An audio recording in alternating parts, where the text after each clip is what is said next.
আলহামদুলিল্লাহি রাব্বিল আলামিন والصلاة والسلام على رسوله الأمين وعلى آله وأصحابه أجمعين أما بعد فأعوذ بالله من الشيطان الرجيم يا أيها الذين آمنوا اتقوا الله حق تقاته ولا تموتن إلا وأنتم مسلمون وقال تعالى إنما الخمر والميسر والأزلام والأنصاب رجس من عمل الشيطان قال النبي صلى الله عليه وسلم مدمن الخمر كعابد وثن الحمد لله কান্তনগর পূর্বপাড়া জামে মসজিদ ও ঈদগাহের উন্নতি কল্পে মাহফিলের একদম শেষ প্রান্তে আল্লাহ আমাদেরকে রেখেছেন। আমরা সবাই সব পদবি ভুলে আল্লাহর প্রশংসাকে একবার আদায় করি আলহামদুলিল্লাহ। মাইকটা স্টেজের দিকে ঘুরে দেন তো, কোথায় আছে মাইকটা? স্টেজের দিকে ঘুরে দেন আর একটা দ্রুত, কানে আমাদের শব্দ আসুক। এটা না, ওই মূল শব্দ করে দেন। শান্তি অবতীর্ণ হোক সেই রাসূলের উপরে যার আদর্শ বাস্তবায়ন করার জন্য আপনারা এই পুরো আয়োজন করেছেন। সাল্লাল্লাহু আলাইহি ওয়াসাল্লাম, আল্লাহুম্মা সাল্লি আলাইহি আল্লাহুম্মা বারিক আলাইহি। কেমন আছেন সকলে? আমরা যারা প্রধান বক্তা, প্রধান অতিথি, একদম শেষের দিকে যাদেরকে বেশ করে মাহফিল হয়, তারা আমরা এমন পাপের শাস্তি নিতে হয়, এমন একটা সময় আপনাদের সামনে আমাদের আসতে হয়, নয় আমরা ক্ষুধার্ত নয় আপনারা ক্ষুধার্ত, নয় আমরা ক্লান্ত না হয় আপনারা ক্লান্ত। এরপরেও আপনাদের দায়িত্বশীল আচরণ পাওয়া যায় না শেষ পর্যন্ত। দীর্ঘ সময় বসে থাকতে থাকতে কষ্ট হয়ে যায়। আমাদের মাথার ভিতরে ঘরে হলে 450 কিলো, আর আপনার মাথার ভিতরে ঘরে এলে পর্দার ওই পাশে আপনার বাড়ি। এরপরেও যে কিছু মানুষ এখনো বসে আছেন, আল্লাহ শুকরিয়া, আলহামদুলিল্লাহ। গতকালকে মাহফিল করেছিলাম কুড়িগ্রাম, লালমনিরহাট, রংপুর, গাইবান্ধা, সুন্দরগঞ্জের একবারে 4 জেলার শেষ প্রান্তে, যেখানে খালি মাটির উপর দিয়ে গেলে বাচ্চা ডেলিভারি হয়ে যাবে যদি 9 মাসের প্রেগনেন্ট হয়। প্রায় 15 কিলো মাটির রাস্তা ঠেলে ঠেলে নিয়ে যেতে হয়। তো সেখানে যাওয়ার পরে আমাকে স্টেজে বসায় রেখে একজন অতিথি বক্তব্য দিচ্ছে, তিনি হলো চেয়ারম্যান। এদেশের 99টা হুজুর মানুষ পূজা করে তার প্রমাণ। এই অতিথি যখন বক্তব্য দেয়, তার সামনে বহু জানাশোনা লোক, পাশে দ্বিতীয় আলোচক, একটা কথা বলল না। আমি সঙ্গে সঙ্গে ভিডিও আছে, আমি একটু দিব সামনে। ওনার কাঁধে হাত দিয়ে বললাম যে একটু থামেন, আপনি কেমন আছেন? আছি ভালো। আপনি কে? বলতেছে আমি অতিথি। বললাম যে কেবল যে হাদিসটা মুখ দিয়ে আপনি পড়েছেন, এটা হলো মেড ইন চায়নার হাদিস, এটা রাসূলের জানা ছিল না এই হাদিসটা, যে মালাকুল মউত এসে 40 মণ মাটি নিয়ে গেল জমিন থেকে, আল্লাহ আদমকে বানাবে সে কারণে। এ ধরনের নোংরা কথা রামায়ণেও নেই, আপনি তওবা করেন। লোকটা মনে হলো বিষ খায় মরে যাবে, যে কোন বক্তার তালে পড়লাম। আমি বললাম যে আমি রফিক বিন সাইদ, আমি 1 মিনিট বক্তব্য দেব না, আপনি এখন শেষ করতে হবে, বলতে হবে আমার ভুল হয়ে গেছে। তখন উনি বলল, আমি হুজুরদের কাছে শুনছি তো, আমি এটাই দিন মনে করছিলাম, আমি ক্ষমা চাচ্ছি। বললাম জি, এর নাম ইসলাম, কোন কথা ছাড়া যাবে না। জবাবদিহিতা না থাকার কারণে আমাদের এই দেশে এত জাল হাদিস থাকতে থাকতে, বেদাত শিরিক হতে হতে গোটা ধর্মের হাড়িতে কুত্তায় মুখ দিয়েছে। 36 ইঞ্চি বক্তা হলে প্রধান বক্তা, হেলিকপ্টার যোগে আগমন করিবেন, বক্তা পুরুষ হইতে নারী, নারী হইতে পুরুষ। এই ধরনের সার্কাসের জোকার চলে আমাদের মাঠগুলো। আর আমরা মাহফিল যাতে ঠিক মতো করতে পারি, এজন্য আমাদের কিছু মানুষ পূজা করতে হয়, তার নাম হলো অতিথি। কিনা? এই অতিথিদের সামনে ফেব্রুয়ারিতে কিন্তু ভোট।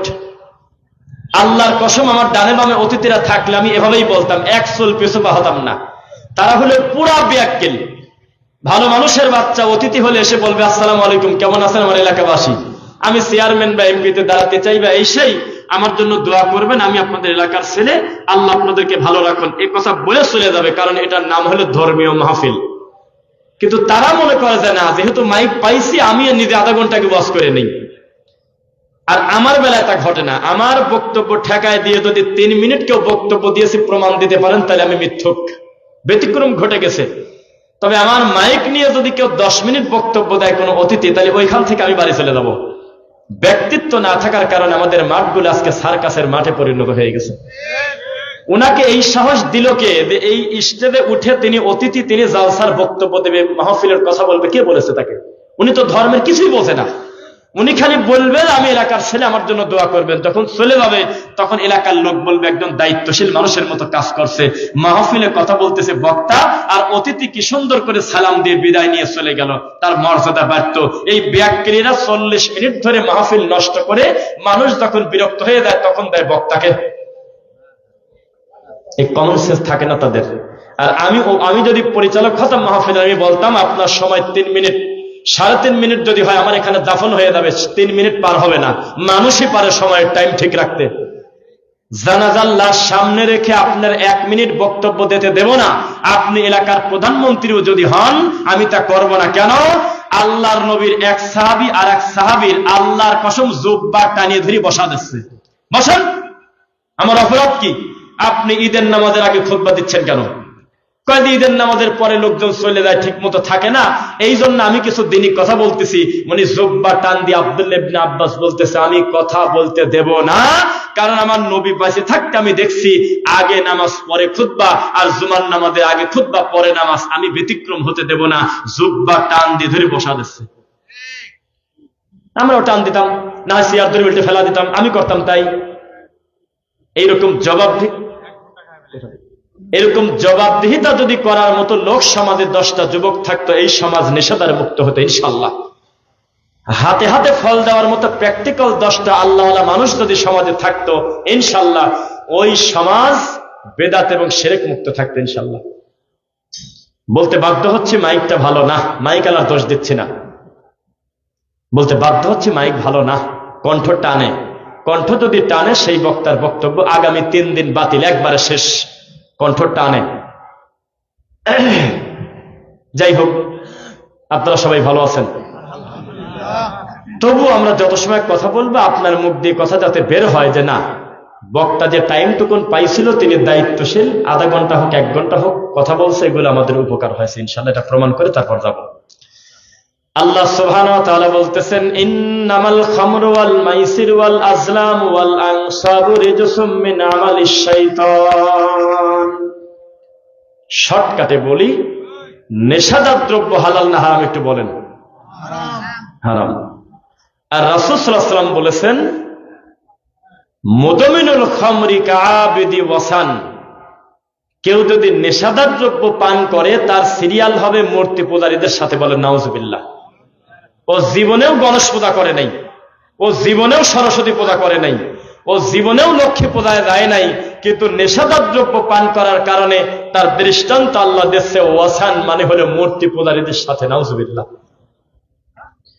আপনাদের এলাকায় মনে হয় জর্দা দিয়ে পান কেউ খায় না? হ্যাঁ, খায়। তাতে অসুবিধা নাই, কারণ হাতটা তো বুকেই বাঁধি, নাকি বলেন? আমিন তো জোরেই বলি, রফলে দেন করি তো, পায়ে পায়ে লাগাই তো পা, একটু জর্দা খেলে কি অসুবিধা, এই তো কথা নাকি? জেনে রাখেন, পৃথিবীর একটা আশ্চর্যজনক পাপ নেশাদার দ্রব্য। জাহান্নামে যাবে বহু পাপের কারণে বহু শ্রেণীর মানুষ, তবে এই নেশাদার দ্রব্য পানকারীর ব্যক্তির যে খাদ্য দেওয়া হবে, ওই খাদ্যের নাম শুনলেই দুনিয়াতেই ভয় করে। তিনাতে খবাল, ওয়ামা তিনাতুল খবাল ইয়া রাসূলুল্লাহ। তিনাতে খবাল বলতে কি বোঝা যায় হে নবী, আপনি বলে দেন। নবী বললেন আরাকু আহলিন নার আও উসারাতু আহলিন নার। জাহান্নামীদের শরীরের রক্ত, পুঁজ, এই গরম পদার্থগুলো যে ড্রেন দিয়ে বের হবে, ওই ড্রেনের মুখে থাকবে হলো এই জর্দাখোর হুজুর, বিড়িখোর, ফেন্সিডিলখোর। এই নেশা যারা পান করে তাদেরকে এইগুলো ধরে ধরে খেতে দেওয়া হবে। তারা তাদের এগুলো খেয়ে কোনো ক্ষুধা নিবারণ করতে পারবে না, উল্টা তাদের ভিতরে নারী ভুড়ি আরো পচে পচে বের হয়ে যাবে গলে। পরিস্থিতি বড় কঠিন। মাইকটাকে একটু ভালো করা যায়? আমি কথা বলতেছি, উড়ে চলে যাচ্ছে কথা, এই কথা আমার কান পর্যন্ত আসে না। এবং আপনারা এই মাহফিল করার পূর্বে এই মিনিমাম কাজটা করবেন। এটা আমাদের জন্য খুব লজ্জাজনক, দুঃখজনক, বহু কষ্ট করে একটা প্রোগ্রাম আসতে হয়।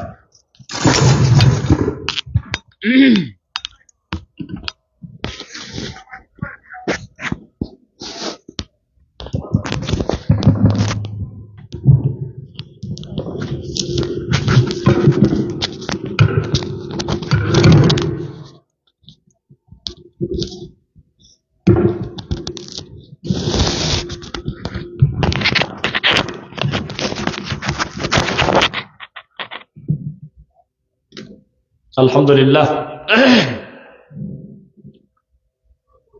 আপনি মনে করেন না যে আমি মন মতো বলতেছি। আমার উপস্থিতিতে গোপনে কেউ অ্যান্ড্রয়েড ফোন বের করেন, ভিডিও ফোন বের করে দেখেন যে গত অক্টোবর থেকে এই ধারাবাহিক আমার কয়দিন মাহফিল বন্ধ আছে দেখেন। আর কোন দিন মুখ দিয়ে বলছি কমিটিকে ভাই মাইক ভালো নাই, কথা আমার জীবনে কয়দিন বের করছি, হাতে গোনা 2-3 দিন বাদে। মাইক যদি খারাপ হয়, কে বক্তব্য দিয়েছে কিভাবে দিয়েছে এটা আমি জানি না, কিন্তু আমার মনে হচ্ছে আমার কণ্ঠ টেনে নিচ্ছে, গলা শুকিয়ে আসে। এটা হলো মাইক খারাপের কারণে হয়।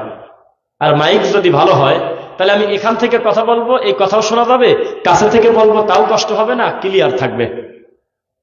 যাই হোক, তবুও যতটুকু পারি আমরা বলতে থাকি ইনশাআল্লাহ।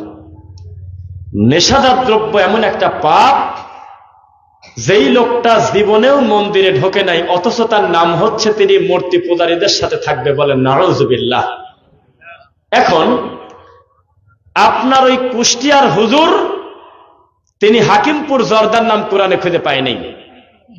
কুয়াকাটির একটা হুজুর খোলা মাঠে মাহফিলে মানুষকে বলতেছে যে হাকিমপুর জর্দাদে হারাম, এটা আছে কোন জায়গা কোরআনে? মানে উনি খায়, ওনার পীর খায়। তো আমি আবার বক্তব্যে বললাম, এই কোরআন মাজিদে যদি আল্লাহ হাকিমপুর, ন্যাশনাল, ভিদাপাতির, রতন, নুরানি এভাবে জর্দার নাম বলতো, আবার বাংলাদেশে যেই জর্দার নাম, ইন্ডিয়াতে কিন্তু সে জর্দা চলে না, ওখানে আবার ভিন্ন নাম। সারা পৃথিবীর যত জর্দা আছে সমস্ত জর্দার নাম এক জায়গা করলে এই কোরআন মাজিদে শুধু জর্দার নামই আটে না। এই জন্য কোরআনে আলাদা করে এই কথা বলার প্রয়োজন নাই যে হাকিমপুর জর্দা নামে একটা জর্দা 1400 বছর পরে আসবে, কুষ্টিয়ার একটা লোক ডেলিভারি দেবে, তোমরা খায়ো না, এটা বলা যায় না। এমন একটা কথা নবী মুখ দিয়ে বলেছে আরবিতে, কাফলাম পেশ কুল লামজের লি কুল্লি কুল্লু কুল্লা, মানে হলো প্রত্যেক, মানে কি মুস্কিরিন খামর, নেশা তৈরি করার জিনিসের নামই হলো মদ। ও কুল্লু খামরিন হারাম, প্রত্যেক নেশাদার দ্রব্যই হলো হারাম। আর প্রত্যেক হারামের চূড়ান্ত ফল কোথায়? জাহান্নাম। কোথায়? এখন কি আপনার এই কথা বলার সুযোগ আছে যে আমার হাকিমপুর জর্দার নাম তো কোরআনে নাই, এটা বলার সুযোগ আছে? আর না। কেন? এই অমানুষ জাতি, এই নিমকহারাম জাতি আগামীকালকে নতুন একটা মদ বের করবে না, তার কি কোনো গ্যারান্টি আছে?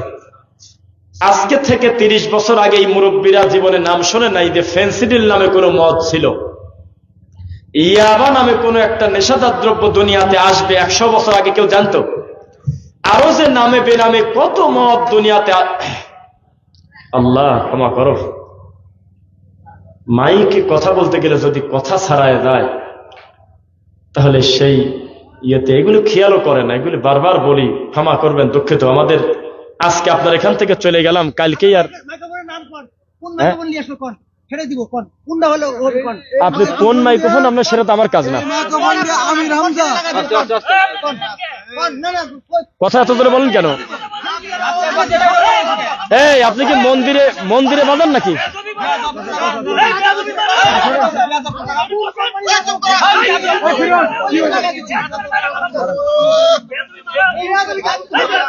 এই এই এই লোক, এই শোনেন, এই লোক, এখানে কান ধরেন, এই তাকান, কান ধরে তবা পড়েন, এখানে কান ধরে তবা পড়েন, এখানে আসেন, এখানে আসেন। এই এই শোনেন, এই শোনেন, কোন চোর বলে না যে আমি চোর, ওনার কান ধরে তবা পড়তে পারেন। এখানে কোন চোর বলে না যে আমি চুরি করছি, এ কথা বলে না। ওনার মাইক হলে সবচেয়ে ভালো, এটা ওনার কাছে। ওনাকে নিয়ে আসেন, ওনাকে নিয়ে আসেন। এই এদিকে আসেন, এদিকে আসেন।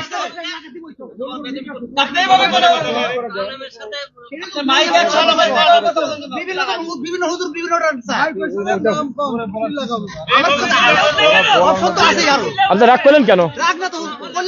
এক এক হুজুর এক একটা চাই, সে দায়িত্ব আমার। আমার এই পর্যন্ত চালাইছি 9 বছর। আমি বলতেছি আপনি 30 বছর চালান, আপনারটা হলে আমি বুঝবো কিভাবে কোনটা ভালো? আমার হলে শব্দ ক্লিয়ার হলে মিটে গেল, আমি কি বুঝি এগুলো? লাভ ডিউটি আপনি রাগ করলেন কেন? লাভ দিলেন কেন? আপনারাই এক একবার এক একটা বদলায় দিচ্ছেন। আবার কোন হুজুর বলছে এটা কি আমরা জানি? না, কত কিছু জানে, যে নাম টাম জানে মাহমুদ ও ভাই ওই কথা বলছে, ঠিক আছে? ওইগুলো রাগ করা যাবে না। থাক আলহামদুলিল্লাহ। আমার সামনে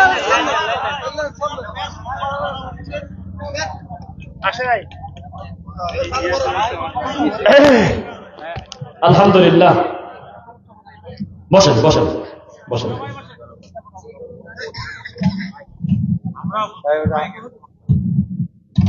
গল্প সত্য মিথ্যা আমি জানি না, একটা গল্প বলেছিল যে পদ্মা সেতু যখন শেষ হয় কাজ করা, তখন তো আমরা একটা অদ্ভুত জাতি, কেউ ওখানে পেশাব করতে গেছে, যাতে প্রথম নাম হয় যে পদ্মা সেতুতে প্রথম পেশাব করছে কে। মেট্রো রেল যখন উদ্বোধন হয় তখন মেট্রো রেলের উপরে সিটের উপরে লেখছে সালমা প্লাস আরিফ, যাতে মানুষ বোঝে যে উনি রেকর্ড করছে। বরিশালের একটা মহিলা পদ্মা সেতুর উপরে টিকটক করে নাম করছিল, মনে আছে আপনাদের? কেউ আবার নাট খুলছিল যাতে নাম করা যায়। তা আমি বলতে চাচ্ছি, আমার এই মাইক ভালো না মন্দ, আমি তো এই বাউন্ডারির বাইরে যাই না, আমি বুঝবো কিভাবে যে প্রফেশনাল মাইক কাকে বলে? আমারটা মন্দিরেও চলে, আমারটা গ্রামের যে কোনো বিয়ের অনুষ্ঠানেও চলে, মাহফিলেও চলে। অথচ স্টেজে যে আলোচকরা বক্তব্য দেন, প্রতিদিন যাদেরকে মাইক ফেস করতে হয়, ওনারা কমফোর্ট না হওয়া পর্যন্ত বারবার খোঁচাবে, এটা নিয়ম, যে ভাই এইটা করেন ওটা করেন, হচ্ছে না, এটা বলবে, এটা নিয়মের কথা। এইটাতে যদি আপনারা রেগে যান, এটা তো সুন্দর হচ্ছে না। যাক, আল্লাহ আমাদের ক্ষমা করুন, আল্লাহুম্মা আমিন। যে কথা বলতেছিলাম, যে সমস্ত মাইক খারাপ থাকে ওগুলো প্রথম দিকে মোটামুটি চলতে চলতে একটা পর্যায়ে যখন আমাদের হাতে আসে তখন একেবারে ফিউজের দিকে যায়। এতক্ষণ যারা কথা বলতেছিল হতে পারে তখন একটু ভালোই ছিল, তাও যে খুব ভালো তাও না। আগের আলোচনা করে গেলেন, উনিও কথাই বলতে পারতেছে না, বারবার বলে আমার গলা আটকে যাচ্ছে। এইটা তার আমি বানাবো না, আল্লাহ ক্ষমা করুন, আমিন। যে কথা বলতেছিলাম, নেশাদার দ্রব্য পানকারী যারা মদ খায়, তারা মনে করে যে আমি যে লিকুইড খাচ্ছি, যেটা ধরে ধরে খাওয়া যায় ঢক ঢক করে, 7-আপের মতো, হুজুররা মনে করে ওইটা শুধু মদ। সিগারেট খায়, সে এটাকে হারাম মনে করে খায় না, বলে হলো মাকরু, নাউজুবিল্লাহ। জর্দা খায়, এটাকে হারাম মনে করে না, এটাকে মনে করে মাকরু। আমরা যখন হাফিজিয়া মাদ্রাসায় পড়তাম, আমাদের ওস্তাদরা বলতো 7টা মাকরু সমান একটা হারাম। অথচ প্রতি 3 দিন পর পর একটা করে হাকিমপুরের কোটা ফুরে যায়, তাও বলে মাকরু শেষ হয় না। হারাম হারামি, বোঝা কি যাচ্ছে? আমরা আমাদের জবানে কোনো হারাম খাদ্য খাবো না, বলেন আমিন। এই জবানে তাসবিহ পড়বো আমরা, সুবহানাল্লাহ, আলহামদুলিল্লাহ, আল্লাহু আকবার, লা ইলাহা ইল্লাল্লাহ। এই জবানে আমরা হালালান তাইয়্যিবা, আল্লাহর দেওয়া ভালো ভালো নিয়ামতের খাদ্য আমরা খাবো। আমরা যদি নেশাদার দ্রব্য পান করি, রাসূলের হাদিস অনুযায়ী 40 দিন পর্যন্ত তার নিজের ইবাদতই কবুল হচ্ছে না। এই লোক ইমামতি করে কিভাবে, আমাকে একটু বলেন। অথচ এই দেশের যে যত বড় হুজুর সে তত বড় জর্দাখোর, এই দেশে যে যত বড় মাওলানা সে যত বড় তাবিজের ব্যবসা করে, এই দেশে যে যত বড় আলেম সে তত জাল হাদিসের ডিলার। এভাবেই চলছে সমাজের চিত্র। আল্লাহ ক্ষমা করুন, বলুন আমিন। রাসূল সাল্লাল্লাহু আলাইহি ওয়াসাল্লাম বলেছেন, কেউ যদি অল্প একটু কেউ নেশা করলো, অনেক পরিমাণে নেশা করলো, অনেক পরিমাণ খাওয়ার পরে যদি তার বিবেকে ক্ষতি হয়, ফাকালিলুহু হারাম, তার বিন্দু মাত্র অল্প পরিমাণ হারাম। এই বৈঠকে কোনো মুরব্বী যদি জর্দা দিয়ে পান খান, এই জর্দা হারাম হওয়ার জন্য এই কথাই যথেষ্ট যে আপনি নিজেও 1 বোতল একসঙ্গে জর্দা খেতে কোনোদিনও পারবেন না, একটা পরিমাণ মতো করেই আপনাকে খেতে হয়। ভাত একটু বেশি খেলে কোনো ক্ষতি নাই, পানি একটু বেশি খেলে অস্বস্তি লাগতে পারে, তবে মরে যাওয়ার মতো কারণ হবে না। আপনি 1 কোটা হাকিমপুর জর্দা যদি 3 বছরের বাচ্চার জোর করে গালের ভিতরে দিয়ে দেন, এ বাচ্চার বাঁচাই মুশকিল আছে, কারণ এটা হলো একটা হারাম। যারা সকালবেলা ব্রেকফাস্ট করে মদ দিয়ে, দুপুরে লাঞ্চ করে মদ দিয়ে, রাতে ডিনার করে মদ দিয়ে, এই সমস্ত বড় বড় পাপী পর্যন্ত লিখে দিচ্ছে, গুগলে নাম লিখলে যে নেশাদার দ্রব্য পান করলে হারাম হয়। জর্দা একটা আশ্চর্য তামাক, নেশা একটা আশ্চর্য তামাক বিড়ি, যে নেশাদার দ্রব্যর মালিক নিজেই একটা লেভেল তৈরি করেছে টাকা খরচ করে, যেই লেভেলে লেখা আছে আমার এই পণ্য খেলে কিন্তু ক্যান্সার হয়। এই তো ভিডিওতে দেখলাম কয়েকদিন আগে, মানে খেজুরের বংশ নাই, তারপরে আখের বংশ, এক ফোঁটা গুড় নাই, পুরাটা কেমিক্যাল দিয়ে, সোডা দিয়ে, বিভিন্ন কেমিক্যাল দিয়ে পাটালি বানাচ্ছে, গুড় বানাচ্ছে। ভোক্তা অধিদপ্তরের লোক ধরছে, মনে আছে নাকি আপনাদের? শুনতেছেন কথা? ভোক্তা অধিদপ্তরের লোক এসে তাদেরকে বলতেছে খেজুরের গুড়, খেজুর কোথায় নাই, এখানে আখ কোথায়, কুশেল কোথায় নাই, খুঁজেই পায় না। অথচ হাজার হাজার শত শত মন গুড় বানাচ্ছে তারা, এর নাম বাংলাদেশ। বিশ্বাস রাখেন আপনি? বিশ্বাস করেন আপনি? সরিষার তেল, সয়াবিন তেল যতই খারাপ হোক, পণ্যের উপরে লেখা থাকে খাঁটি। মধু যতই চিনি দিক, তবু লেখা থাকে খাঁটি। একটা আশ্চর্য দ্রব্য, এই নেশাদার দ্রব্য জর্দা, বিড়ি, গুল, তামাক, এগুলোর গায়ের সাথেই লেখা থাকে এগুলো খেলে ক্যান্সার হয়। বোঝা কি যাচ্ছে? সেই জিনিস আমরা নামাজি লোক খাই, সেই জিনিস আমরা টুপিওয়ালা দাড়িওয়ালা লোক খাই, এই জিনিস আমরা হুজুর মানুষ খাই। এই জাতির কপালে কি আছে আপনি আমাকে বলেন? পরিস্থিতি কঠিন। আমরা নেশাদার দ্রব্য থেকে বেঁচে থাকবো, বলেন আমিন। কখনো ভুলেও কোনো নেশা পান করবেন না, আল্লাহ ক্ষমা করুন। আমাদের কোনো অনুভূতি নাই, কোনো ফিলিংস নাই। একটা হুজুর যদি, মসজিদের ইমাম যদি কোনো মুসল্লিকে একটা গালি দেয়, তার চাকরি থাকবে না, হুজুর গালি দিয়েছে। একটা মসজিদের ইমাম যদি 1 টাকা সুদ খায়, সেটা যদি প্রমাণ হয়, চাকরি থাকবে না। একটা মসজিদের ইমাম যদি হাঁটুর উপরে কাপড় উঠায়, আমাদের পাবনাতে বলে হলো কাঁচা দেওয়া, এইটা করে যদি ধান খেতে, ধান চাষ করতে যায়, কেউ যদি দেখে ভিডিও করে, তার চাকরি থাকবে না। একটা হুজুর যদি কারোর মাথায় বাড়ি দেয়, তার চাকরি থাকবে না। তার স্ত্রী যদি বিপর্দা হয়ে গুরুদাসপুর বাজারে যায়, তার চাকরি থাকবে না। অথচ এই হুজুর মসজিদের মেম্বারে বসে হাজারো মুসল্লির সামনে জর্দা দিয়ে পান খাচ্ছে, কেউ জিজ্ঞাসাও করে না যে আপনি যেটা খাচ্ছেন এটা খেলে হারাম হয়। বুঝতেছেন কথা? এটা খেলে কি হয়? বোঝা কি যায়? এটা খেলে কি হয়? হারাম হয়। অথচ আমাদের কোনো অনুভূতি নাই, কোনো ফিলিংস নাই। আমরা সালাত আদায় করতেছি, আমরা হজ করতেছি, যাকাত দিচ্ছি, কিন্তু মহান আল্লাহ আমাদের দিকে ফিরেও তাকাবেন না যদি আমি একটু নেশাখোর হই। আমার ইবাদত কবুল করবেন না আমি যদি নেশা করি। কে কার কথা শুনবে? রানিং মাহফিলের ভিতরে বক্তা মাঝে মধ্যে একটু করে জর্দা গালে দেয়, যদি প্রমাণ দিতে না পারে আমাকে বাঁধিয়ে রাখবেন। এই তো বক্তা, এই তো মাহফিল। এখানে যতগুলো মানুষ বক্তব্য শুনতেছেন, এর থেকে বেশি মানুষ এই মুহূর্তে রাস্তায় আছে। আমাদেরকে আসতে, মানুষকে বলতে হলে একটু সরে দেন, সরে দেন, আমরা যাই। যতগুলো মানুষ এখন বক্তব্য শুনতেছেন আমার সামনে, এর থেকে বেশি মানুষ এলোমেলো ঘুরে বেড়াবে, তাদের কিছু আসেই যায় না যে কোরআন হাদিসের 2টা কথা শুনি। একটু আগে আমার মাইকালা ভাই একটা বক্তার নাম নেয় নাই। ওনার দৃষ্টিতে তিনি হলে অনেক বড় মাপের একটা হুজুর, কিন্তু শরিয়ার দৃষ্টিতে তিনি হলে একটা ল্যাংটা মৌলবী, একটা অমানুষ। উনি জেল থেকে বের হওয়ার পরে আমরা আশা করছিলাম যে তিনি আগের মতো আর উল্টাপাল্টা বক্তব্য দেবে না। জেল থেকে বের হয়ে বলে বিসমিল্লাহ বলে মহিলা মানুষের দিক টাকা থাকে না। তিনি বলে যে আমি একদিন মন্দির উদ্বোধন করতে গেলাম,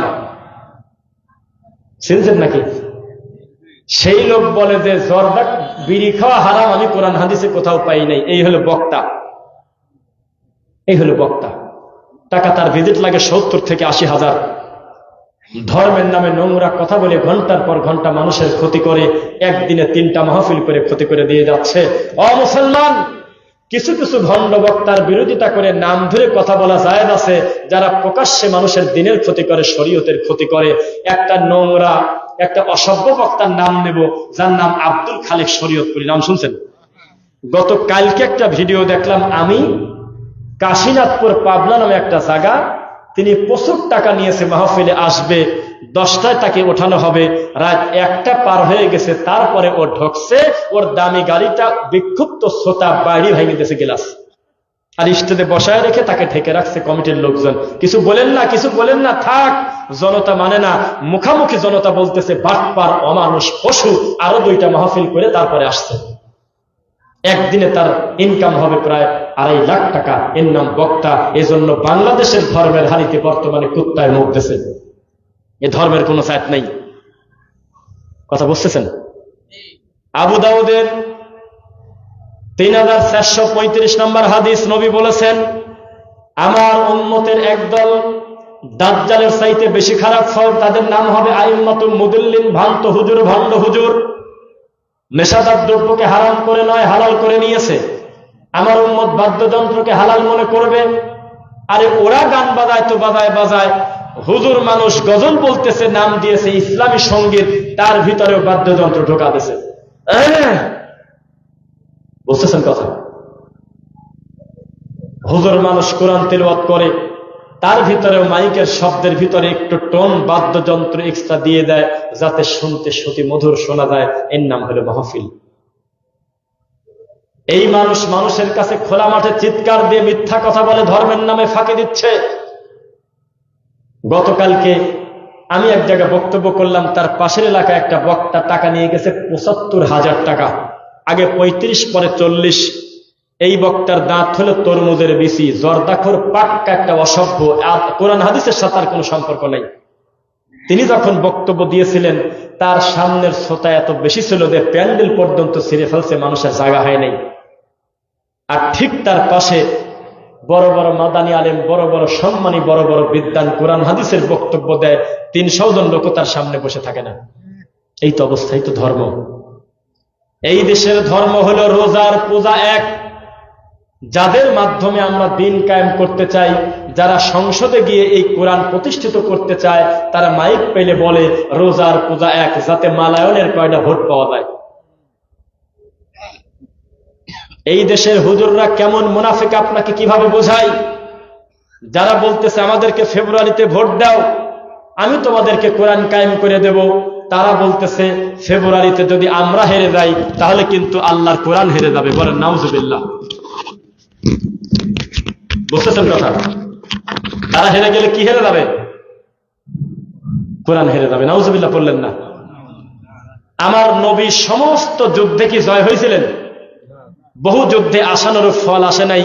কোনদিনও নবী বলে নাই আমি নবী যেহেতু যুদ্ধে আজকে পাশ করতে পারলাম না, তাহলে আজকে ইসলাম হারিয়ে গেল। আর এই ভণ্ড বলতেছে আমাকে ভোট না দিলে কোরআন হারিয়ে যাবে। কোন ধর্ম কায়েম করতে চান? এটা কি চরমনার ধর্ম, জামাতের ধর্ম, টঙ্গীর তোরাগের এই হাজারি টয়লেটের পাশে যারা ঈদ আপনার মনে করে যে 49 কোটি নেকি হয়, তাদের ধর্ম? এটা কি আটরশির ধর্ম? এটা কি ফুরফুরা শরীফের ধর্ম? এটা কি এনায়েতুল্লাহ আব্বাসীর ধর্ম? এটা কি আবরারের ধর্ম? কার ধর্ম কায়েম করতে চান এখন আমরা ক্লিয়ার জানি না। আমি যাদের নাম নিলাম যে গ্রুপের, প্রত্যেকটা গ্রুপ বলে আমরা হকের উপরে আছি, অথচ এক গ্রুপের সাথে আর এক গ্রুপের পার্থক্য আসমান এবং জমিন। আল্লাহর কসম 1, আল্লাহর কসম 2, আল্লাহর কসম 3। আব্দুল হালিম মিলিটারির বাসায় আমি শুয়ে শুয়ে একটা লেকচার শুনলাম, কেবল আসলো ডক্টর এনায়েতুল্লাহ আব্বাসী একটু আগে ফতোয়া দিয়েছে চরমনার পীর বর্তমানে কাফের। কেন? কারণ চরমনার পীর ঠান্ডা মাথায় বলেছে মন্দিরে আমরা 7.5 লক্ষ টাকা দিয়েছিলাম, আর আব্বাসী বলতেছে ও যদি তওবা না পারে তাহলে কাফের। দুইজনই বলতেছে আমার কাছে আসো আমি ইসলাম দিয়ে দেই। তাহলে আসল ইসলাম আছে কার কাছে? ভারতের কিছু গরু ছাগল আমাদের এলাকায় আসে বিভিন্ন পীরের নামে, যাদেরকে চিনি তারা হলো বলদ গরু ছাগল।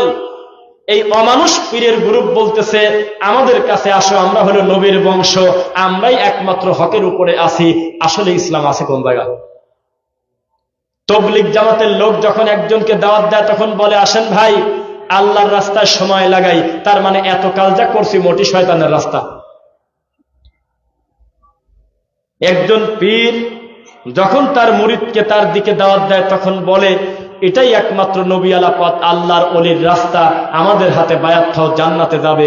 এই জান্নাতের রাস্তা আবার কোন দিকে?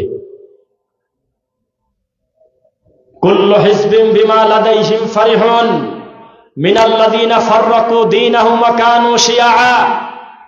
প্রত্যেকেই তাদের দলকে ধর্মকে ভেঙে ভেঙে ভাগ করেছে, কিন্তু প্রত্যেকেই তাদের দল নিয়ে তৃপ্তি লাভ করে, বলে আমি হলে হকের উপরে আছি।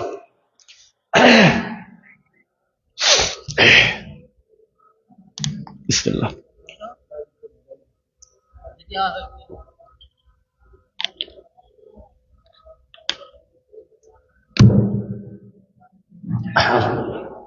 কেউ বলে না যে আমার দল বাতিল, জীবনে কোনোদিন চরমনাই বলে নাই যে আমি 90% ভালো বাকি 10% ভণ্ড। আমার মুরিদরা যেহেতু জিকিরের সময় লাভ দেয়, ড্যান্স দেয়, এটা আমার ভুল, জীবনে মরা পর্যন্ত স্বীকার করবে না, উল্টা ফতুয়া দেবে না। এরা যারা লাভ দেয় তারা হলো নবীর প্রেমে ইশকে ডুবে গেছে। এই দেশ একটা আশ্চর্য দেশ, যে দেশের লোক ল্যাংটা থাকার পরেও বলে যে আমরা জান্নাতে যাব, কারণ আইসে ল্যাংটা যাব ল্যাংটা, মাঝখানে কাপড় পরলে হারাম হবে, এজন্য তাদের একটা গ্রুপই আছে, তাদের নাম হলো ল্যাংটার গ্রুপ। এটা একটা আশ্চর্য দেশ। এই বনপাড়া দিয়ে যদি কিছু দূর আগান কুষ্টিয়ার দিকে, একটা সেতু পাবেন, যে সেতুর নাম করা হয়েছে লালন ফকিরের নামে। কিসের নামে? এটা হলো গোটা উম্মার জন্য লানত, এই দেশের জন্য গজব। একটা অমানুষ যার কোনো জাত নাই, যে মরার আগ পর্যন্ত বলেছে লালন কি জাত এ সংসারে তোমরা বুঝবা না, তার মানে হলো বেজাত। এই অজাতের নামে হয়েছে সেতু। সেই দিন থেকে বলেছিলাম এই দেশের ধর্মে কুত্তায় মুখ দিয়েছে। মুখ ভর্তি দাড়ি নিয়েও তার দরবারে যায়। 2-1.5 কিলোমিটারের ভিতরে গাঁজার গন্ধে আর ধোঁয়াতে টিকা দেয় না। লালনের মন্দিরে যখন ওরস হয়, এইরকম মানুষের নামে আমাদের দেশের শিক্ষা ব্যবস্থায় তাদের বই দিয়ে গবেষণা করা হয়, তাদের বিরাট বড় মোরাল তৈরি করা হয়, তাদের গানের উপরে পিএইচডি করা হয়, তখন এ ধর্মের আর জাত নেই। সফি হুজুর বললেন লালনকে আমি খুব ভালোবাসি। কেন? সুন্নি বক্তা বলতেছে লালন কি একটা দামি কথা বলে গেছে, খাসার ভিতর অচিন পাখি কেমনে আসে যায়, বলছে নাকি? আমি বললাম এটা আবার আশ্চর্য কথা। মানে এই সেম কথা 1450 বছর আগে আল্লাহর নবীকে দিয়ে আল্লাহ জবাব দেওয়া হয়েছে কোরআন মাজিদে 17 নম্বর সূরা, সূরা বনী ইসরাঈল। ইয়াসআলুনাকা আনির রূহ, হে নবী, কেউ যদি আপনাকে জিজ্ঞাসা করে রুহু কি, রুহু কাকে বলে, রুহুর কাজ কি, আপনি বলে দেন কুলির রূহু মিন আমরি রব্বি, রুহু হলো আমার আল্লাহর আদেশ, আদেশ ঠিক থাকলে চলে, ঠিক না থাকলে চলে না, জবাব শেষ। এই কথা বলতে গিয়ে বলে তার আবার গবেষণা করা লাগে। বুঝতেছেন নাকি? যারা সুফি, যারা ভণ্ড হুজুর, তারা আল্লাহর সোজা কথাটাকে বাঁকা করে, একটু ঘোরায় পেঁচায় নারী ভুরি এক জায়গা করে তখন মানুষকে দিয়ে দেয়। মানুষ মনে করে বাহ, কথার খুব গভীরতা আছে, মারিফত আছে। এভাবেই নিরীহ মানুষকে তারা মুশরিক বানায়। বলেন আমিন। আল্লাহ তাদের হেদায়েত দিন, তাদের থেকে গোটা মুসলিম উম্মাহকে আল্লাহ হেফাজত করুন। বলুন আমিন। যে কথা বলতেছিলাম, রাসূল সাল্লাল্লাহু আলাইহি ওয়াসাল্লামকে আল্লাহ বলেছেন আপনি বলে দেন মা আতাকুমুর রাসূল ফাখুযু ওয়া মা নাহাকুম আনহু ফান্তাহু। এমন না যে দুইটা কথা মানতে হবে, আপনার সব কথা মানতে হবে। আপনি নিষেধ করেছেন যত কথা, সব কথা বাদ দিতে হবে, নইলে কেউ ইমানদার হতে পারবে না। ওমর রাদিয়াল্লাহু আনহু আল্লাহর নবীর হাত ধরে বললেন ইয়া রাসূলুল্লাহ, আল্লাহর কসম, আল্লাহর কসম, ওয়াল্লাহি সারা পৃথিবীর সব কিছু থেকে আমি আপনাকে বেশি ভালোবাসি, শুধুমাত্র আমার জানটা বাদে এই পৃথিবীতে এমন কোনো জিনিস নাই যে যার থেকে বেশি ভালো আমি আপনাকে বাসি না। আমার নবী বললেন উত্তর ভালো হয় নাই, আবার বলো। তিনি তখন বললেন বুঝতে আমার ভুল হয়েছে, এই পৃথিবীর সব কিছু থেকে এমনকি আমার জানটা থেকে আপনাকে বেশি ভালোবাসি। রাসূল বললেন এইবার উত্তর ঠিক আছে। লা ইউমিনু আহাদুকুম হাত্তা আকুনা আহাব্বা ইলাইহি মিন ওয়ালিদিহি ওয়া ওয়ালাদিহি ওয়ান নাসি আজমাইন। নিজের থেকে, পরিবার পরিজন থেকে, সন্তান সন্ততি থেকে, সারা পৃথিবীর সকল কিছু থেকে আমি নবীকে যদি বেশি প্রিয় না মনে করো, তাহলে তুমি পূর্ণাঙ্গ ঈমানদার হবে না। এত ঈমানদার মানুষগণ নবীর সামনে মুখামুখি তারা দাঁড়িয়ে বলতেছে আল্লাহর নবী, আমাদেরকে কবরে যেতে হবে, পরকালে আল্লাহর সামনে দাঁড়াতে হবে। এই কথা বলে তারা হাউ মাউ করে কাঁদে। কোনদিন নবী বলে নাই যে কান্না করো না, তোমরা কয়েকজন তো জান্নাতের সার্টিফিকেট পাইছো, কাঁদো কি কারণে? এরপরেও ওসমান কাঁদে, উমার কাঁদে, আবু বকর কাঁদে, আলী কাঁদে রাদিয়াল্লাহু আনহুম, আর আমাদের চোখে পানি নাই। সারা দিন মাহফিলে সে খালি খিলখিল করে হাসে। এখন একটু ইউটিউবে লেখেন বাংলা হুজুরের ড্যান্স, দেখবেন যে হুজুর চেয়ারের উপরে লাফ দিয়ে বসে, মাইক নিয়ে দৌড় দিচ্ছে, হুজুরের কানে কামড় দেয়, চুমি খায়, মাইক নিয়ে দৌড় দিচ্ছে, ঘাড়ের উপরে লাফ দিয়ে উল্টে ডিগবাজি দিচ্ছে, বাসে ওঠে, কত যে নাচানাচি তার হিসাব নাই। আর যদি লেখেন যে বাংলা হুজুরের গান, এই গাইবান্ধার একটা মৌলবীর অন্তত 50টা গান পাবেন। এই তো আমাদের ধর্ম, এই তো আমাদের দিন। এতগুলো লোক আমার সামনে বসে আছে, আমি যদি বলি 10 জন লোক হাত তোলেন, আমি দেখব যেই 10 জন আল্লাহর কোরআনটা শুদ্ধ করে পড়তে পারেন, 10 জন লোকের হাত উঠবে আমার মনে হয় না। এখন যদি বলি 10 জন লোক হাত উঁচু করেন, যেই 10 জন লোক 5 ওয়াক্ত নামাজ পড়েছেন একটানা, সপ্তাহে একটা, সপ্তাহে একটানা, 10 জন মানুষ হাত ওঠা কঠিন আছে, আমরা মুসলিম। বুঝতেছেন কথা? স্ত্রী বেপর্দায় থাকে, মেয়ে মানুষ প্যান্ট শার্ট পরে রাস্তায় ঘোরে, ছেলে মানুষের কানের দুল, চুলের অর্ধেক লাল অর্ধেক কালা। ধর্মটাকে আমরা একটা হাসির পাত্র মনে করেছি। হাজার হাজার পাপ আমাদের উপরে নামতে নামতে আমাদের ছোট ছোট, এই যে এই বাচ্চার বয়স কত, এই বয়স কত এই বাচ্চার? 3 বছর, 2 বছর কি 3 বছর হবে। এইরকম বাচ্চাকে মোবাইল না দিলে ভাত খায় না।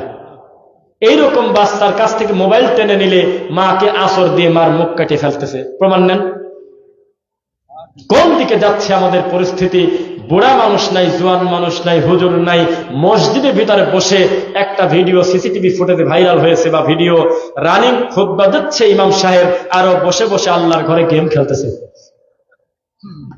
কি করবেন বলেন? মানুষ কোন জায়গা আছে? মানুষ আপনাকে বলেন, আমি সেখান থেকে দেখি। ইন্নাল ইনসানা লিরাব্বিহি লাকানুদ, মানুষ হয়েছে নিমক হারাম, তার রবের ব্যাপারে অকৃতজ্ঞ। এই জাতির উপরে লানত চাপতে চাপতে পরিস্থিতি এমন হয়ে গেছে, আল্লাহকে আর ভগবানকে মিশে ফেলছে এই জাতি। এ কথা নাকি বলা যাবে না? একটা বক্তা মাহফিলে এসে বলতেছে, আমি মন্দির উদ্বোধন করতে গেছিলাম একদিন, এ কথা বলার সাথে সাথে একটা লোকেরও কি পায়ে জুতা ছিল না, হাত দিয়েছে কোন জায়গা? যেই জিনিস দেখে আল্লাহর নবী সবচেয়ে বেশি ভয় করেছেন, 360টি মূর্তির বিরুদ্ধে লড়াই করে গেলেন, সারাটা জীবন তিনি বলে গেলেন খবরদার শিরিক করো না। আর এই আমির হামজা মাহফিলে বলতেছে আমি মন্দির উদ্বোধন করতে গেছিলাম, যদি না বলে তাহলে আমি মিথ্যুক। আল্লাহর কসমের কথা বলে খোলা মাঠে, একটা শ্রোতা বলল না যে কয় কিরে। এই তো ধর্ম আমাদের।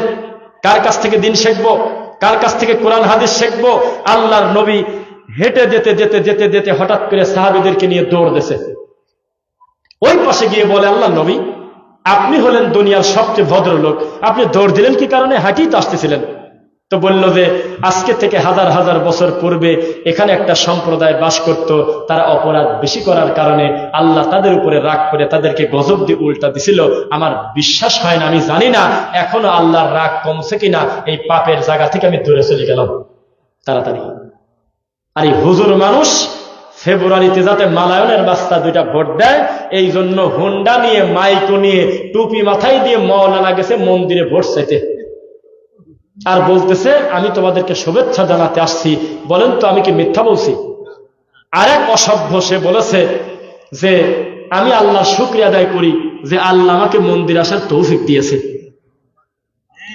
যেখানে প্রকাশ্যে আমার আল্লাহর সাথে শিরিক চলে, যেখানে দুর্গার সামনে, গণেশের সামনে, কালীর সামনে মানুষ ছেলে সন্তান চায়, যেখানে আমার আল্লাহকে অপমান করে, তার দিকে তাকানোই তো দূরের কথা, তার দিকে যাওয়াই তো দূরের কথা, উদ্বোধন তো বহু দূরের কথা, চিন্তা করাই তো অন্যায়। আর মুসলমানের বাচ্চা গিয়ে বলতেছে, হাত তুলে বলে আসেন একটু মোনাজাত করি। ও মুসলমান, মাদ্রাসা ছাত্রদেরকে সামনে দিয়ে দিয়েছে, আর এই ভোট চাওয়ার হুজুররা পিছনে বসে আছে। এই ছেলেরা গজল বলতেছে, দে পাল তুলে দে, আমি যাব মদিনা। আছে কিনা গজল? কেন তুই পাল তুলে মদিনায় যাবি? তুই যাবি হলো গয়া কাশী, তুই হলো রামায়ণের কাছে যাবি, তুই হলো গণেশের কাছে যাবি, কারণ তোর মুখামুখি হলো ঠাকুর বসে আছে। তুই মদিনাতে যেতে চাচ্ছিস কারণে। ধর্মকে হাসির পাত্র করে দিয়েছে ইসলামটা। বর্তমান যার নাম হলো তামাশা। বলেন নাউজুবিল্লাহ। 11:30 বেজে গেছে, আমরা খুব বেশি কথা বলবো না। আল্লাহ ক্ষমা করুন, আমিন। রাসূল সাল্লাল্লাহু আলাইহি ওয়াসাল্লাম বলেছেন, আইন কুতিলতা ওয়া হুররিতা, তোমাকে যদি জ্বালিয়ে দেওয়া হয়, তোমাকে যদি হত্যা করা হয়, জবাইও করা হয়, লা তুশরিক বিল্লাহ, তবু তুমি তোমার আল্লাহর সাথে শিরিক করবে না। তুমি বলবে লা ইলাহা ইল্লাল্লাহ, তুমি বলবে আনিশকুর লিল্লাহ, আমি আল্লাহর সাথে শিরিক করব না। এই ঈমান নিয়ে তুমি যদি জমিনে থাকো, এইরকম মুমিন যদি তুমি হতে পারো, তোমার সংখ্যা যদি কম হয়, লা তাহিনু ওয়ালা তাহজানু ওয়া আনতুমুল আ'লাউনা ইন কুনতুম মুমিনিন, তুমি যদি মুমিন হতে পারো, তোমার কোনো চিন্তা নাই, ভয় নাই, বিজয়ের মালা তোমার গলায় যাবে। বুঝছেন কথা? কি কার কথা শোনে? কোন ধর্ম ইসলাম কায়েম হবে সামনে, এ আমরা বুঝতেছি না আসলে। চরমোনার হাতে যদি ইসলামটা ছেড়ে দেওয়া হয়, আর আমাকে যদি বলা হয় এই গোটা বাংলাদেশের ধর্মটা চরমোনার হাতে থাকলে ভালো হয় না কোনো ইহুদির হাতে থাকলে ভালো হয়, আমি বলবো দেশটা ইহুদির হাতে থাক, এত বড় ক্ষতি করতে পারবে না। এই পীরের হাতে যদি ধর্ম দিয়ে দেন, ধর্মের যত ক্ষতি করবে। কারণ ইহুদি একজন জালেম, নির্দিষ্টভাবে বলা যায় দায়িত্ব নিয়ে, অবশ্যই সে পাপী, তবে আর একটা লোককে পাপী বানাতে গেলে তার বহু টাইম লাগবে। তার কথা মতো কোনো লোক নতুন করে ইহুদি হবে না, কারণ এদেশের লোক অধিকাংশ হলো মুসলিম। আর এই অমানুষের হাতে যদি ধর্ম দিয়ে দেন, হাজার হাজার মানুষকে কোরআন হাদিসের ব্যাখ্যা উল্টা করে করে তাদেরকে মুশরিক বানাবে। এই দেশটা যদি কোনো নাস্তিকের কাছে থাকে, অত বড় ক্ষতি হবে তা বলতে পারি না। যদি এইরকম একটা টুপিওয়ালার হাতে থাকে, যে টুপিওয়ালা বেদাত এবং শিরকের সঙ্গে লিপ্ত থাকে, এই দেশটার বড় ক্ষতি হবে তখন। কেন? যেই লোক মাইকে বলতে পারে আমার বাপ দাদা বিচারের মাঠে জাহাজ নিয়ে রওনা দেবে, আমার কোনো মুরিদকে ফেলে যাবে না, এইরকম অমানুষের কাছে থাকার থেকে দেশটা অন্য জালেমের হাতে থাকা ভালো। আপনাকে আমি বলেছিলাম, এই দেশে যদি নির্দিষ্ট একটা দল যারা ক্ষমতা চাচ্ছে, তারা যদি ক্ষমতায় যায়, তাদেরকে নামানোর জন্য অন্য কোনো দল রাস্তায় নামবে না, কোনো ইহুদি খ্রিস্টান নাস্তিক। প্রথম নামবে হলো আর এক টুপিওয়ালা গ্রুপ। অনলাইনের দিকে তাকালে মনে হচ্ছে এই টুপিওয়ালাদের ভোট হলো বর্তমান সমাজে সবচেয়ে বেশি। তারা সংসদে যাবেই, এমনকি সরকার গঠন করবে। আর দেওবন্দ কওমি মাদ্রাসার সবচেয়ে বড় মৌলানা বাবুনগরী নামে একটা মৌলবী আছে, সেই লোক বলতেছে তারা একটা সিটও পাবে না। তার মানে বোঝা গেল এক গ্রুপের দৃষ্টিতে আর এক গ্রুপ মুসলমান না। এখন আপনাদের কাছে আমার প্রশ্ন, এই টুপিওয়ালা আমরা আসলে কোন ইসলাম চাই, এটা কি কোনো ডিসিশন নিতে পারছি আমরা? এই দেশটা যদি আটপ্রশীর কাছে দিয়ে দেন, আটপ্রশী মরা পীরের কাছে, যে খাটে ঘুমাতো সেই খাটের কাছে সহযোগিতা চায়, খাবার নিয়ে এইভাবে উলু দেয়, হিন্দুদের মতো উলু দেওয়া বোঝেন। এই দেশটা যদি এনায়েতুল্লাহ আব্বাসীর কাছে দিয়ে দেন, তাহলে উনি মাইকে ঘোষণা দিয়ে দেবে আমরা কয়েক বাপ বেটা আত্মীয় স্বজন কয়েকজন বাদে সবই কাফের, তাদেরকে মারি দাও। এই তো ধর্মের অবস্থা। অথচ এই লোকের অনুসারী এত বেশি, এই লোকের ছবি যদি ডান পাশে দেই আর বাম পাশে যদি কাবার ইমামের ছবি দেই, ডান পাশের এই অমানুষ বেশি ভোট যদি না পায়, আমি মিথ্যুক। কাবার ইমামের কে আমাদের দেশের আবেগী লোক বলবে মুনাফিক, ইহুদি খ্রিস্টানের দালাল, আমেরিকার দালাল। আর এই ভণ্ডকে বলবে উনি নবীর পক্ষের লোক, আল্লাহর ওলির লোক। বুঝতেছেন কথা? এই জন্য বলি, সারাটা জীবন কান্না করেন, সারা জীবন কোরআন হাদিস প্রচার করেন, কতজন লোক আপনার কথায় হেদায়েত হবে, এই দায়িত্ব আল্লাহ আপনাকে দেন নাই। হেদায়েতের চাবি কার হাতে? কার হাতে? আল্লাহর হাতে। আব্দুল হালিম ভাই আছে? এমনি এমনি এমনি এমনি। এই দেশটা যদি টুপিওয়ালার হাতে দিয়ে দেওয়া হয়, ডক্টর খন্দকার আব্দুল্লাহ জাহাঙ্গীর রাহিমাহুল্লাহ নামে একজন বিরাট বড় মাওলানা ছিলেন, যিনি 2016 সালে অ্যাক্সিডেন্ট করে মারা গিয়েছেন। বলেন আল্লাহ তুমি তাকে জান্নাতুল ফেরদাউস দাও। সেই মানুষ বলে গিয়েছেন এই দেশটা, জান্নাতটা যদি কোনো টুপিওয়ালার হাতে থাকতো, উনি ছাড়া জান্নাতে যাওয়ার লোক পাওয়া যেত না কেউ। সব খারাপ, খালি আমি ভালো, এই তো আমাদের চিত্র। মুসলমান, আগে আকীদা যদি শুদ্ধ না করেন, সারা জীবন ভোটাভুটি করে চিৎকার করে কোনো কাজ হবে না। আমি আপনাকে একটা কথা বলি, বলেন তো দেখি, এই রাষ্ট্রে ইসলাম কায়েম করতে গেলে গণতান্ত্রিক পদ্ধতিতে চট্টগ্রামের ভোট লাগবে কিনা? কথা বলেন না। এমনি কষ্ট হচ্ছে, আপনারা কথা বলবেন না। এই দেশে যদি টুপিওয়ালা মনে করে ভোট বেশি নিয়ে আমি সংসদের সরকার গঠন করব, তাহলে কি চট্টগ্রামের ভোট লাগে না? সিলেটের ভোট লাগে না? ব্রাহ্মণবাড়িয়ার ভোট লাগে না? যেই 3 জেলার নাম আমি বললাম, এই 3 জেলায় হকের সংখ্যা বেশি না বাতিলের সংখ্যা বেশি? ওই 3 জেলায় যদি কোরআন হাদিসের দৃষ্টিতে যদি ব্যালট বাক্স দেওয়া হয়, এক জায়গায় লেখা থাকলো আল্লাহ হলো 20 নম্বর সূরা, সূরা তাহা আয়াত নাম্বার 5 হলো আরশের উপরে, আর এক ব্যালট বাক্সতে দেওয়া থাকলো তোমরা যারা অস্বীকার করো তারা এইটাতে ভোট দাও যে আল্লাহ হলো কলবে। ভোট বেশি পাবে কারা? তাহেরির এলাকায় প্রায় 99টা ভোট পেয়ে বিনা প্রতিদ্বন্দ্বিতায় জয়যুক্ত হবে বাতিল, এখানে হক পরাজয় হবে। চট্টগ্রামের অধিকাংশ জায়গায় যদি বলা হয় মিলাদ পড়া বেদাত, মরা মানুষের কাছে কুলখানি করা বিদাত, তাবিজ কবুল দেওয়া শিরিক, এইটার পক্ষে কারা ভোট দেন, এটার বিপক্ষে কারা ভোট দেন, বিশ্বাস করেন ওখানে তাবিজ আলা বেশি ভোট পেয়ে এমপি হবে। ওখানে যারা মিলাদ পড়ার লোক বেশি তারা বেশি ভোট পাবে, এ কথা আপনাকে লিখে দিতে পারি আমি। তার মানে ফয়সালা জমিন হয়, কথা মিথ্যা। ওয়াকুলিল হাক্কু মির রাব্বিকুম, হক আসে আল্লাহর পক্ষ থেকে। কার পক্ষ থেকে? তাহলে বুঝতে হবে টুপিওয়ালারা আমরা এখনো আল্লাহকে চিনতে পারি নাই, দিন চিনতে পারি নাই। তাই টুপিওয়ালাকে বলে দিয়েন, টুপিওয়ালার যদি এই সিদ্ধান্ত না নেয় যে সব দ্বন্দ্ব বাদ দিয়ে সবাই আমরা কোরআন হাদিসের কাছে ফিরে আসব, ততদিন পর্যন্ত কল্যাণ হবে না। কথা বুঝতেছেন নাকি? এক টুপিওয়ালা আর এক টুপিওয়ালাকে কাফের বলবে কেন? তার মানে তাদের আকীদার কারো না কারো ডিস্টার্ব। নবী বলেছেন কেউ যদি কাউকে কাফের বলে, যাকে বলল তিনি না হলে যে বলছে সে কাফের, কেউ না কেউ হবেই। বুঝতেছেন কথা? এখন যেহেতু আপনারা বসে আছেন, আমরাও এসেছি, আল্লাহ আমাদেরকে এনেছেন।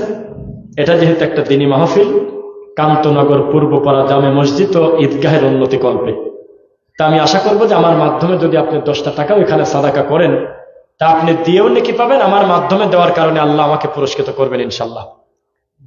তো এখন আপনারা একটু দান সাদাকা করবেন, এরপরে আমরা দোয়া করে আমরা আমাদের গন্তব্যে চলে যাব। আপনাদেরকে আর লম্বা সময় কষ্ট দেব না। বিশেষ করে মা বোন যারা আছেন, আমাদের বোনদের ভিতরে কোন একজন বোন দায়িত্ব নিয়ে বাকি বোনদের থেকে টাকা তুলে নেবেন ইনশাআল্লাহ। আর একটা খাতা কলম হাতে রাখেন। আলহামদুলিল্লাহ। কে দিছে? আব্দুল কারিম 2000 টাকা নগদ দিয়েছে। আল্লাহ তুমি দান কবুল করো, আল্লাহুম্মা আমিন। আমি কিন্তু জোরে জোরে নারায়ে তাকবীর দিতে পারবো না, মারহাবা দিতে পারবো না, জোর করে জান্নাতে দিতে পারবো না। আমি বলবো আল্লাহ তুমি কবুল করো। এই কথার উপরে দেও, দান করলে করবেন, না করলে নেই। দিল 20 জান্নাতে 20, এরকম আছে কিনা? এগুলো মিটানো থাকে, বক্তাদের এগুলো হিসাব করা থাকে। আল্লাহ ক্ষমা করুন বলা যাবে না, আল্লাহর উপরে ছেড়ে দিতে হবে। আল্লাহ তুমি আব্দুল কারিমকে ক্ষমা করো, তার প্রতি দয়া করো। আল্লাহ আল্লাহ এই যে 2000 টাকা দিল, তার নেক মনের আশা পূরণ করে দাও আল্লাহ, এইভাবে বলা নাই। বুঝতেছেন? আল্লাহ ক্ষমা করুন বলুন আমিন। আর কেউ একটু বলেন 2000 5000 টাকা আর কে দিবেন? আমরা দোয়া পড়ার পর চলে যাবেন ইনশাআল্লাহ। একটু বলেন বলেন আছেন কি বলেন? মাশাআল্লাহ। আপনি দিলেন? আব্দুল হালিম ভাই না? হামিদ সরি, আব্দুল হামিদ ভাই। হ্যাঁ, 2000 টাকা নগদ দিয়েছে। আল্লাহ তুমি দান কবুল করো, আল্লাহুম্মা আমিন। আমার ভাই এবং আব্দুল হালিম আর্মি, তিনি দুইজন আমাদের সঙ্গে যোগাযোগ করে ভাই প্রথমে কথা বলে আল্লাহ আমাদেরকে মাইক পর্যন্ত এনেছেন। আল্লাহ আমার আব্দুল হামিদ ভাইকে তুমি দিনের জন্য কবুল করো আল্লাহ, তার